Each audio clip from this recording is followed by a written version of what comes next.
Welcome to this week's edition of Flashback Friday, your opportunity to get some good review by listening to episodes from the past that Jason has handpicked to help you today in the present and propel you into the future. Enjoy. This show is produced by the Hartman Media Company. For more information and links to all our great podcasts, visit hartmanmedia.com.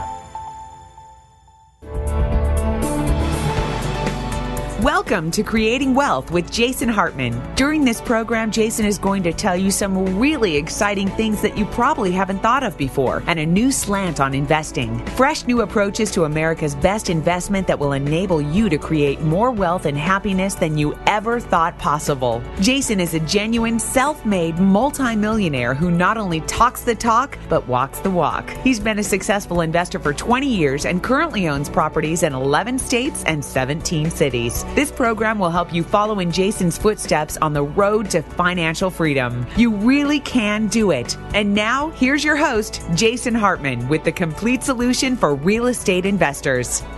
Hey, welcome to the Creating Wealth Show. This is your host, Jason Hartman. This is episode number 509. You know what that means? A 10th show is next, a 10th episode show, and that will be a Flashback Friday at the same time. So we're going to have the very famous, very renowned author and speaker and business coach, Jack Canfield, on the show.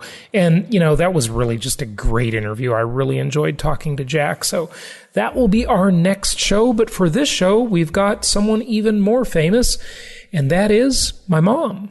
Hi, Mom. How you doing? Hi, Jason. Now, so here, listeners, I got to give you a little background on this. First of all, I'm twisting my mom's arm to be on the show again because she's always reading. My mom is a voracious reader. I think she instilled that in me. It was a very good trait if you did, because I have this insatiable curiosity. I've just kind of always had that ever since I can remember. And Mom, I cannot believe how many books you read.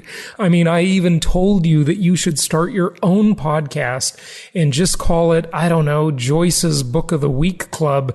You probably get through more than one book per week, don't you? Sometimes. Sometimes. That's amazing. I wish I could do that. If it wasn't for Audible, I could never do that. But so I read and I listen to stuff, and I love the audio format because it's, you know, it's portable. You know, you've been reading James Rickards. You've been reading Harry Dent. You've been reading, I don't know, what are you reading now? And you're always asking me about, you know, the Fed and inflation and deflation and, you know, Harry Dent predicting a real estate bubble and all of this stuff. And I'm saying, Mom, I am turning on the recorder because this is a great conversation. The listeners would love to talk about this stuff. And listeners also, you know, that I want to invite you on the show as well. So anyway, you know, you're welcome to be on the show too, listeners. Well, we love having listener call-ins, and many of those conversations that we think is just going to be a 5-minute call, they turn into an entire episode, or at least an entire intro portion of the show. So before we started recording, Mom, and it is late there, so I really appreciate you being on the show. It's like 10:40 p.m. there, I believe, in Gulf Shores, Alabama. So thank you for being on the show. I appreciate it. So what are you reading now? What book do you have in your hand? And we were starting to talk about that as we were having a conversation. What book? I'm reading The Death of Money by James Rickards. Oh, yeah, that was so good, by the way. I really enjoyed that one. I just got to get James Rickards on the show. You know, I thought I had him on the show, and, you know, that's the problem. When you have like 2,500 guest interviews, you actually forget who you've had on the show. It's awful. But, you know, I just like to get a lot of quantity out there. So what were you asking me about a few minutes ago, and what did you want to talk about? I thought that was really interesting, and I think the listeners will like it. You know, when I really started to like his book a lot was when he started talking about China. And, you know, everyone thinks that, you know, the growth rate in China of 7%, which used to be 9%, you know, other nations would, their tongue would be, they would be drooling to have a 7% growth rate. But according to Mr. Rickards, China is not in such a strong position. As a matter of fact, the whole thing is a little bit fragile. And the reason why, according to him, is that the oligarchs and the party run the country. and they run the country to benefit themselves. For example, building all of the see-through cities. There's city after city that nobody is really living in. These sort of ghost town cities that we've talked about on the show, yeah. Yeah, and why they keep building all of this is that because all of the things that they use to build cities, concrete and all of the machinery and everything, that benefits all of the oligarchs who, have those businesses. And the oligarchs and the party that is in power are so intertwined that it just keeps going on, and they can't do something to benefit the country. So I thought that was very interesting. And then he was saying about how that one-child policy, that I always kind of thought that the Chinese population was young, but he said in a few years the working population is really going to decline terrifically. Yeah, and we've talked about that many times on the show. The whole movement of what's called ZPG, or zero population growth, which is promoted by the environmentalists. And since we recently had Earth Day, I just want to this is kind of a bit of a tangent, but you know me, listeners, I'm always going on a tangent, and Mom, you'll probably enjoy this one too. But, if you want to celebrate Earth Day by turning out your lights, why don't you just move to North Korea? I mean, that's the darkest place on the planet. You look at the, you like that one? I thought you'd like it. It's Earth Day every day in North Korea. Okay. I mean, just Google it. Okay. Satellite images of, North and South Korea. And the contrast is seriously scary. It is the dimmest place on Earth. So environmentally friendly, I assume you'd think that, right? Listeners who are these Earth Day fanatics. And the whole ZPG concept, zero population growth, which is another idea promoted by the environmental movement. And by the way, I finished a really, really interesting book last week called The Bet. And The Bet profiled, who was it? Paul Ehrlich and Julian Simon, and all through like the 60s and 70s and the uprising of the environmental movement, and how it gained so much strength, and how they tried to control the population, and even bordering on like eugenics and frankly genocide. Okay, but you see what's happened. To tie it back in, look at China. Welcome to this week's edition of Flashback Friday, your opportunity to get some good review by listening to episodes from the past that Jason has handpicked to help you today in the present and propel you into the future. Enjoy. When you have this, this one-child policy, this is going to be the death of China. And I don't mean, China will necessarily completely end, but it's going to retract dramatically. And when you talk about 7 to 9% GDP, 7 to 9% growth rates, with an economy that has a population of 1.6 billion people who they're trying to move into the middle class, you've got to have those kind of growth rates. And then you have these make-work projects. And listen, the United States is not immune to this kind of corruption either, but at least here it's questioned. Look at California and this disgusting high-speed rail contract.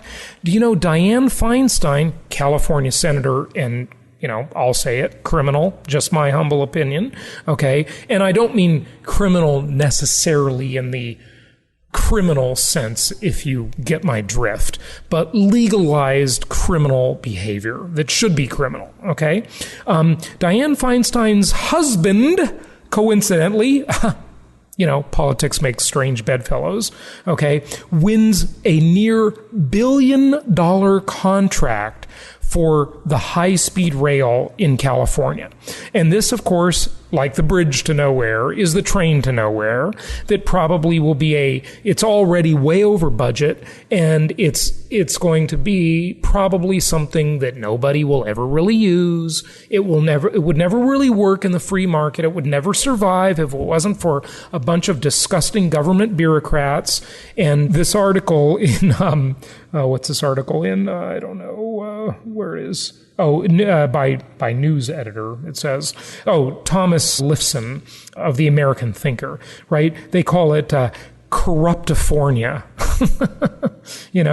So it's the same thing, all those Chinese politicians that run the party, of course, they're brothers in the cement business, and another brother's in the steel business, and another one makes traffic lights, and, whatever. Another one does sewer, and of course, they're all lining their own family's pockets. It's completely disgusting at every level.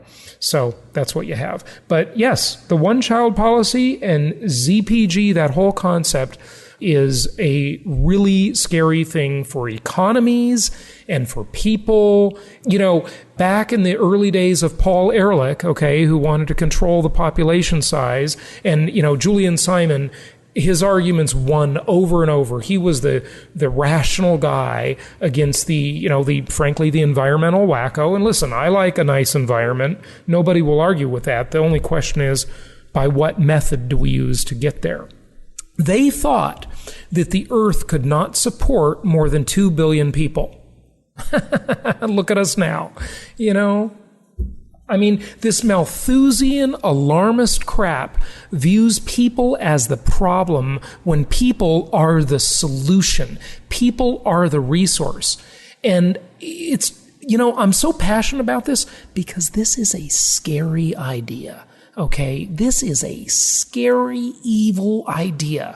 When Chinese parents would kill daughters because they wanted sons, this is just insanity. Like, literally, I have read stories about rural, poverty-stricken Chinese farmers. This is disgusting. They would eat their daughters. This is cannibalism. I kid you not. This kind of disrespect for human life is just scary. It is like the kind of thing where people say that, these disgusting genocidal people like Stalin, Hitler, and Mao are, what are they, environmental heroes? This is where that logic leads. It is a scary thought. But back to real estate investing and economics, I will shut up now. You can get off my soapbox. I apologize, listeners. But, this is a scary idea. I'm telling you, this kind of stuff is scary. One-child policies, this whole thinking that the population is too big and that people are the scourge of the earth. That is a scary line of thinking because, who's next? You or me? That's why that kind of thinking scares me. So anyway, you've got to have a big growth rate when you want to pull so many people out of poverty, right?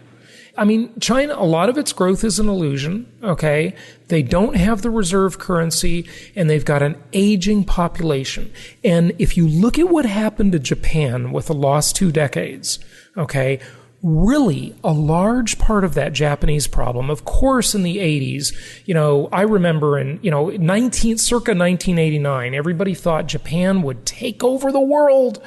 And we saw Japanese companies. They were buying all our trophy properties and everything. Oh, yeah, Rockefeller Center and all of this stuff. And everybody was, xenophobic about Japan, right? And, they bought Sony, or not Sony, but Sony bought one of the big movie studios, or a couple of them. I remember all these stories, right? And of course, that was a bubble. So bubbles come and go, and that's just the flow of an economy, unfortunately, and the business cycle to some extent, right? And so you have bubbles, right? Well, but what they say, what Rickards says about China is that they do so much investment rather than consumption. Their people don't consume, And so they have to... Because they don't have any money. There's no consumer class. It's too small. Yeah, go ahead. Well, it is getting better, but they need to do things so that their people, instead of saving, will start to consume. I mean, they don't, the Americans don't have any trouble with that. We consume too much, we overconsume. But that would be one of the helps to China. So this is a precarious balance because, look, if you don't have savings and you don't have capital formation, an economy ultimately hurts from that. But at the same time, if you look at the S&P 500, about, what do they say, 72% of the S&P is just, consumption. Okay, it's just consumer consumption, right? And so the consumer is vital to the American economy. The big problem with China, I don't think, is not the fact that they save money. Saving is good to some extent. It's the fact that they don't have enough money, okay? And they have this problem of the one-child policy. And so just to finish my Japanese thought, the part of the big problem with Japan is nothing less than a demographic problem, because they're a very insular country, and so we're talking about Japan, not China, okay? A very insular country that doesn't really allow much immigration, if any. I mean, it's very insular there, okay? And the people don't have kids. And you just have people aging, and then later they start to depend on public assistance instead of producing, okay? And you have a recipe for disaster. So you've got to have population growth. Now, this has to be somewhat tempered, probably, okay? So Paul Ehrlich wasn't totally nuts, okay?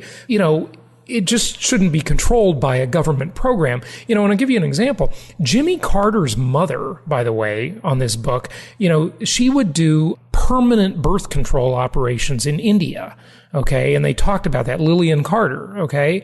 And, every day when she could stop 30 people from ever having kids again in India, she would consider that a success. Now, I mean, I don't know. There's some of this is kind of draconian. It really is. Who gets to make these decisions? They would withhold public assistance and only give it to people if they would be sterilized. I mean, that's just, wow. I don't know. Maybe one of those people born would have been the next Steve Jobs or, Jonas Salk. I don't know. The next, it could have been the next Gandhi. People are not the scourge of the earth. Okay. Anyway, I told the listeners I would shut up about that, so I'm going to for 5 more minutes. Okay. So anyway, yes, I agree with you completely and with Rickards that China is not the next big thing. America is the next big thing. Okay. It really is. There's just too many things that the U.S. has going for it. So all this irrational fear about the U.S. coming to an end and all this stuff is just, in my opinion, it's just not nonsensical.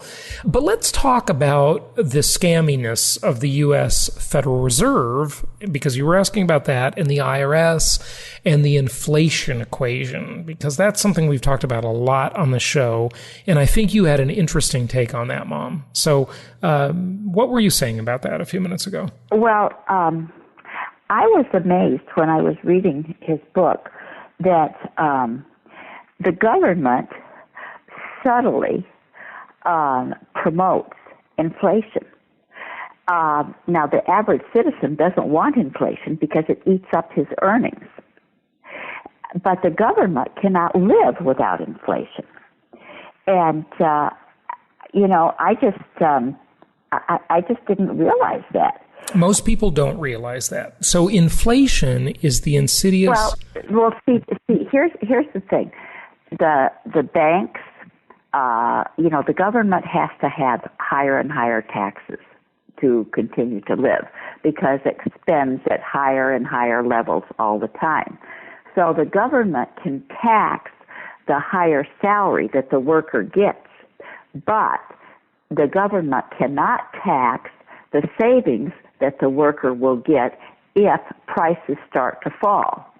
And so therefore, the government does not care anything about the citizen. They care about themselves. And they always will oppose deflation. The government will collapse if we have deflation. They will not be able to pay their debt. You are absolutely right, because in a deflationary environment, the cost of debt and debt servicing increases. Now, the thing I wanted to say is that, remember, inflation is the insidious hidden tax that destroys our purchasing power, our savings, the value of our stocks and our bonds, okay, and thankfully our debt as well as the government's debt. So my general thesis is, as an investor, when you invest in income property, especially when you do it with leverage with debt, you align your interest with those of the most powerful entities on earth. Central banks, especially our central bank, the Federal Reserve, okay, and our government. See, the IRS does not recognize how to tax inflation or deflation properly. So in an inflationary environment, they win, and economists have even created a whole philosophy for this to give them an excuse to do it. It's called the Phillips curve, okay? And right from Wikipedia here in front of me, I looked it up as you were talking, it says in economics, the Phillips curve is a historical inverse relationship between rates of unemployment and corresponding rates of inflation that result in an economy. Simply stated, decreased unemployment, okay, i.e. increased levels of employment, okay, in an economy will correlate with higher rates of inflation, okay? So the government wants to see more employment because that means more taxes and less government aid, right? So it costs them less money. The government wants people to have jobs. Unless they're Democrats, then they want them to not have a job and be dependent on the government, so they'll vote for them. You know, the permanent underclass argument, okay? So right. That's another one. But, you know, Milton Friedman talked a lot about the Phillips curve and said that it was only applicable in the short run, that in the long run, inflationary policies will not decrease unemployment. And I agree with Milton Friedman, okay? Milton Friedman was right about that. But they've even got this justification for it. So the Fed targets an inflation rate officially.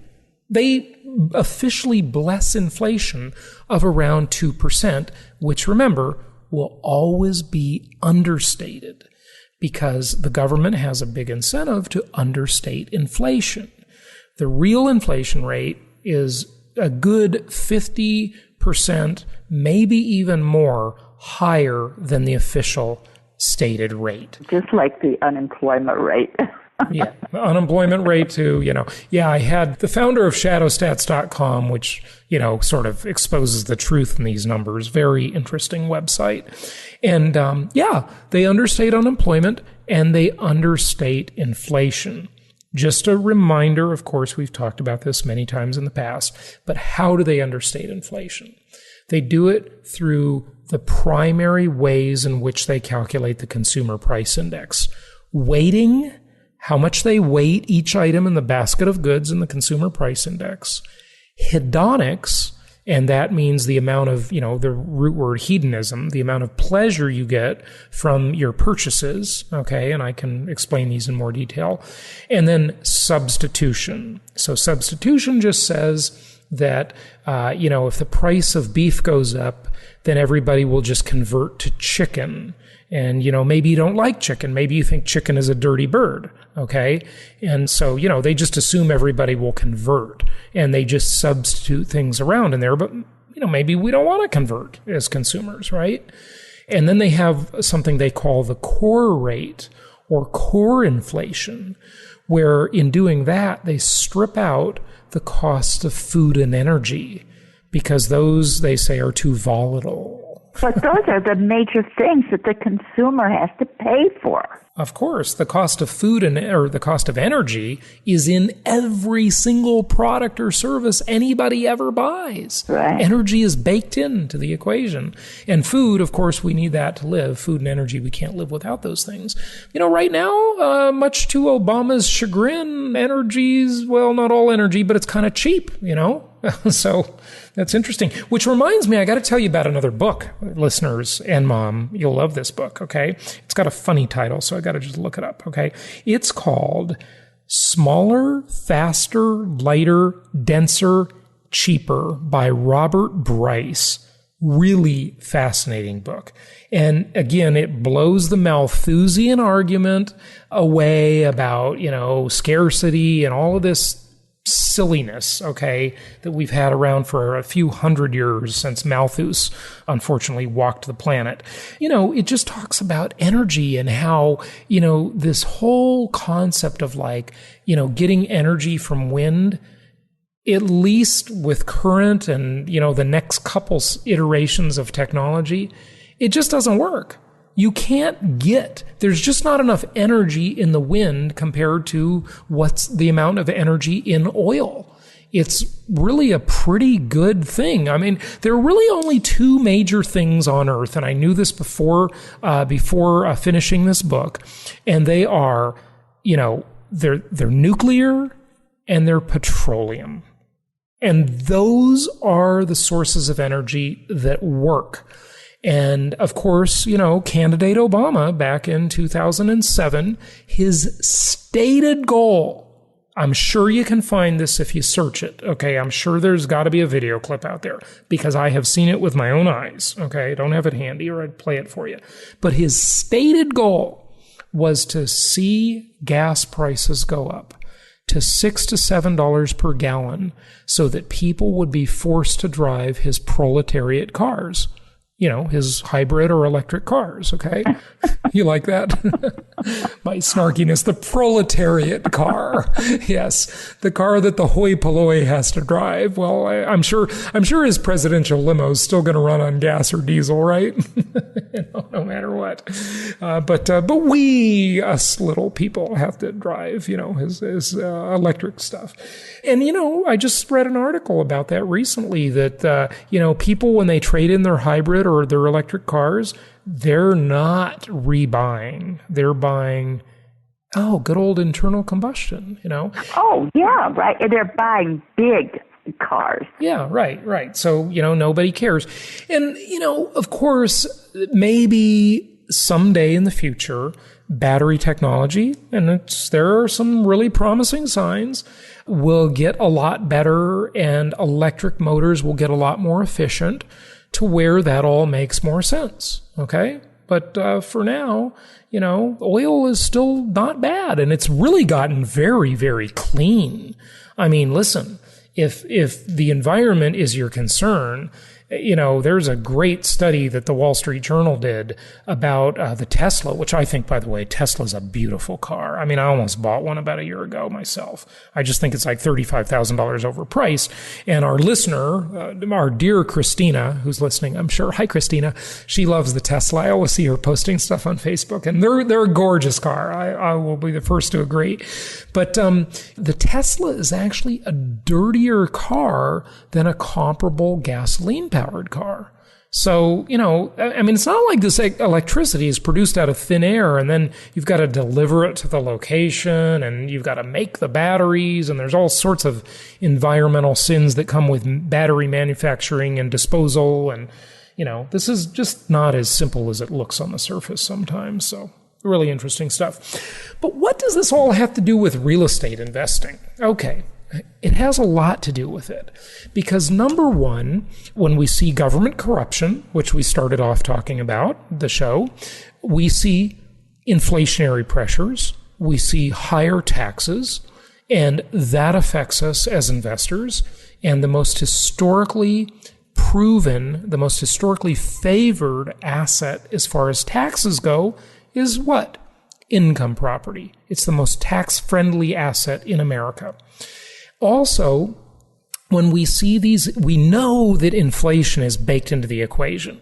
So no matter what goes on in the economy, no matter how much deleveraging there is, no matter how much pressure there is to have deflation, the government can always create inflation out of thin air.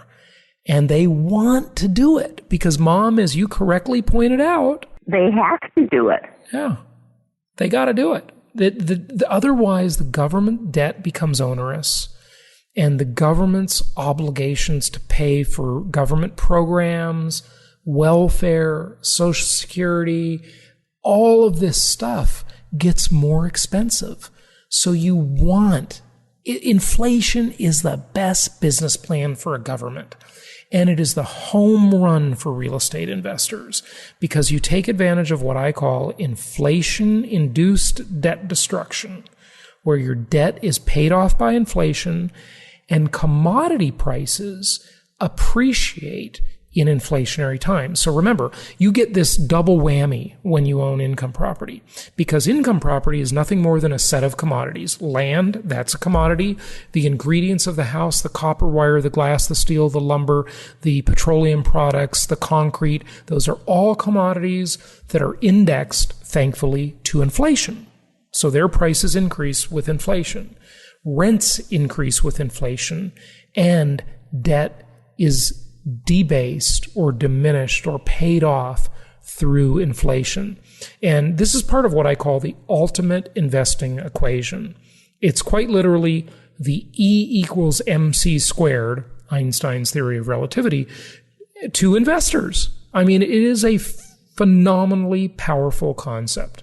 So, and Mom, I know you've taken advantage of that. And you know what? We've never talked about this on the show. But I want to just take you back. You may not even remember this. I'm going to see. You know, it's funny. People always say I have a great memory. It's only long term. When you ask me what I did last weekend, I forgot. I got to really think about it. But if you want to know what happened 30 years ago, man, I can tell you. Okay. It's weird how that is.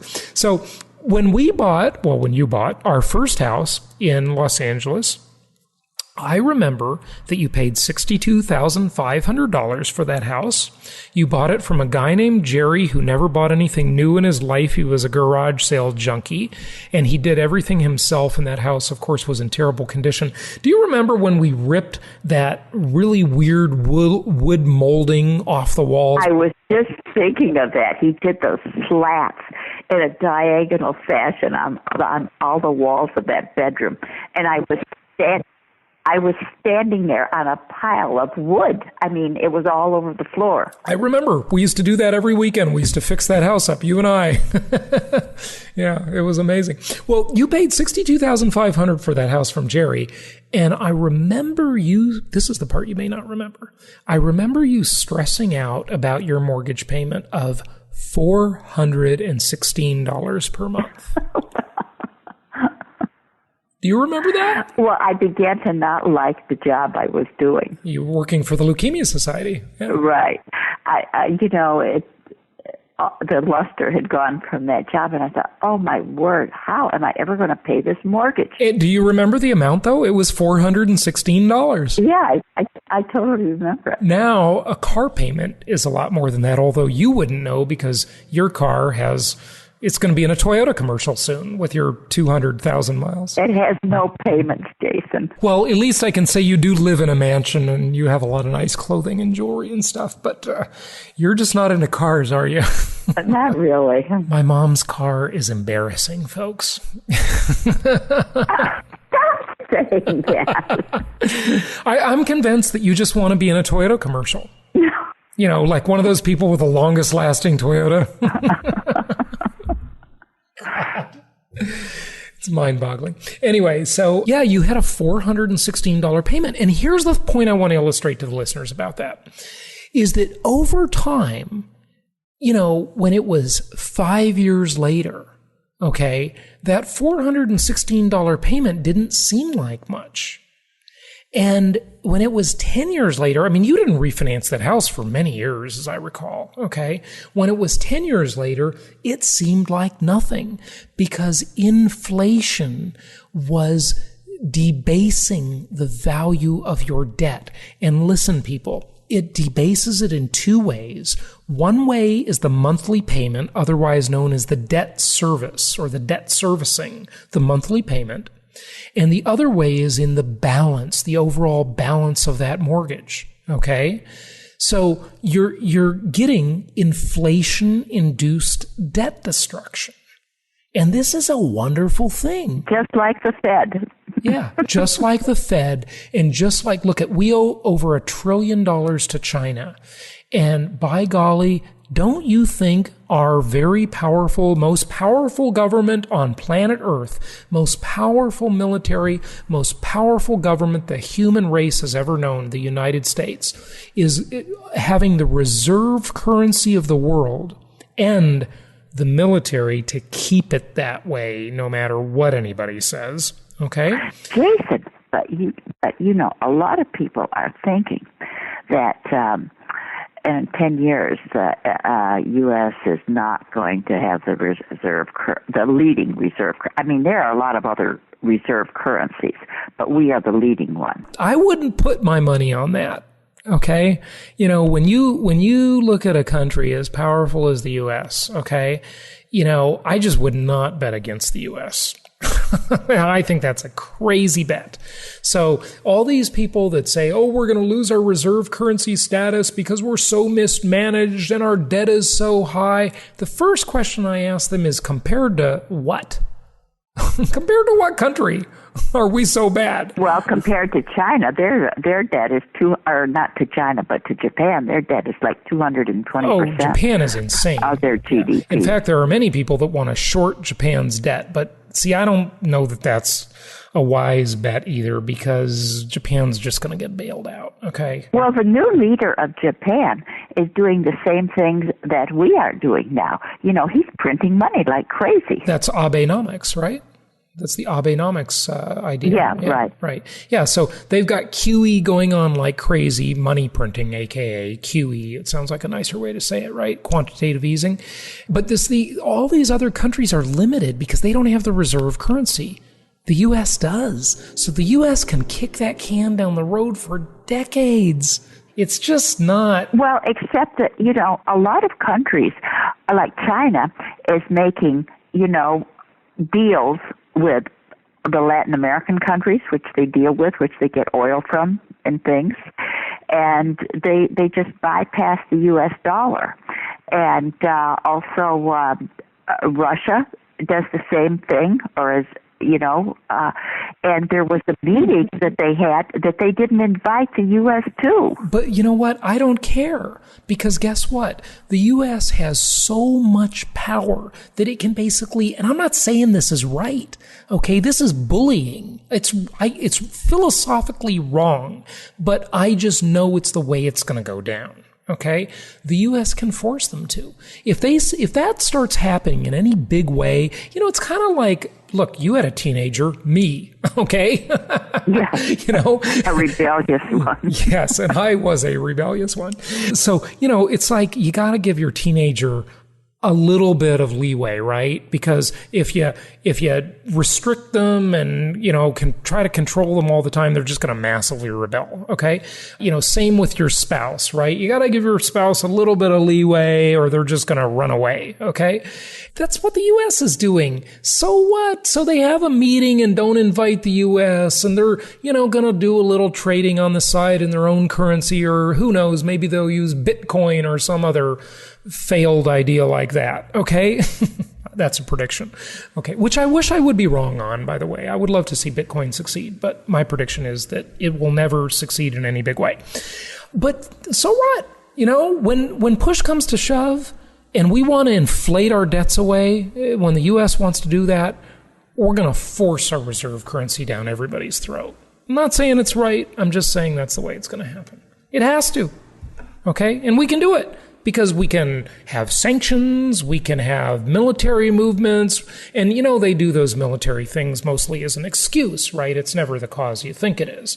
It's an excuse, right? So they make up all kinds of reasons we have to invade someone or control someone or cut someone off or, stop their ships or do a blockade or what. There's just a million things that can be done to force other countries to use our reserve currency to maintain that. It's endless. There are endless number of things. Economic hitmen like John Perkins, who you didn't like very much. Oh, right. I remember that book. Remember? Yeah, I had him on the show. I should have him back on the show, and you can interview him. You don't like that guy. That's, by the way, listeners, that's John Perkins who wrote the book, and he wrote several books. One is called Confessions of an Economic Hitman. It's very interesting. Yeah, well, he went into all of those countries, and he made ridiculous deals with them. I mean, favor of the United States against that country, and then he turned on the United States, who was paying him hefty sums to do that.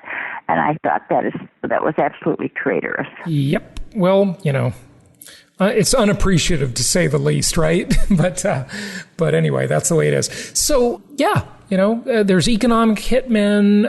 Another one of his book is called A Game as Old as Empire by John Perkins, and he's got a few others. But yeah, there's all kinds of things that can be done. So I wouldn't bet against the reserve currency being held by the U.S. for quite a long time. That's all I'll say on that. So, hey, should we let the listeners go? Yeah. 40 minutes. I think we've gone long enough. Okay. So, Mom, thanks for being on the show. Well, you're welcome. It was interesting.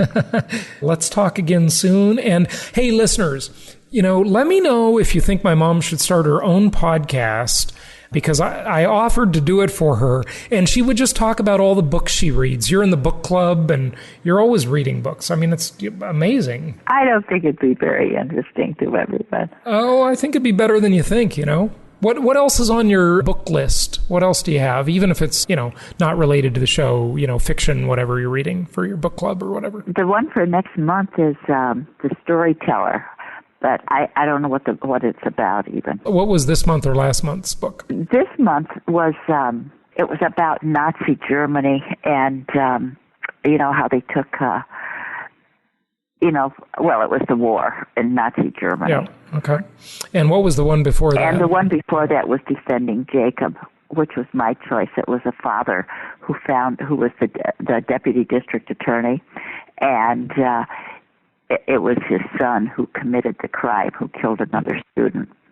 So that was really a interesting book. Yeah, that's a tough one. Defending Jacob. Good stuff. All right. Well, hey, start your own podcast. I'll help you do it. And thanks for being on the show, Mom. You're welcome, Jason. Thanks for listening, everybody. Go to jasonhartman.com to find great deals on properties and whatever else we've got going on. Good info products, educational products, home study courses, all that good stuff. And call us if you have any question. Go to jasonhartman.com. Also, leave a voicemail for any questions we can answer on the show. I know we've got a couple of those we're behind on, and we will get to them shortly. And thanks for doing that.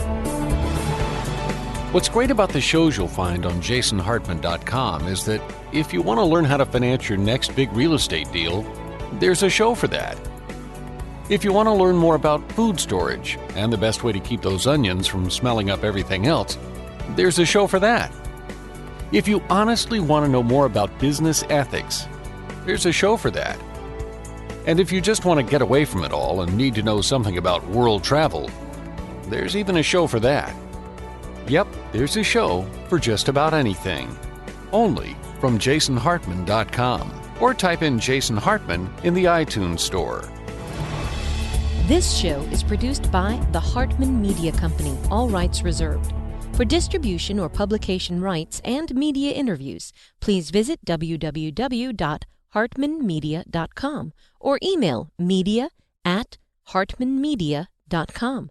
Nothing on this show should be considered specific personal or professional advice. Please consult an appropriate tax, legal, real estate, or business professional for individualized advice. Opinions of guests are their own, and the host is acting on behalf of Platinum Properties Investor Network, Inc. exclusively.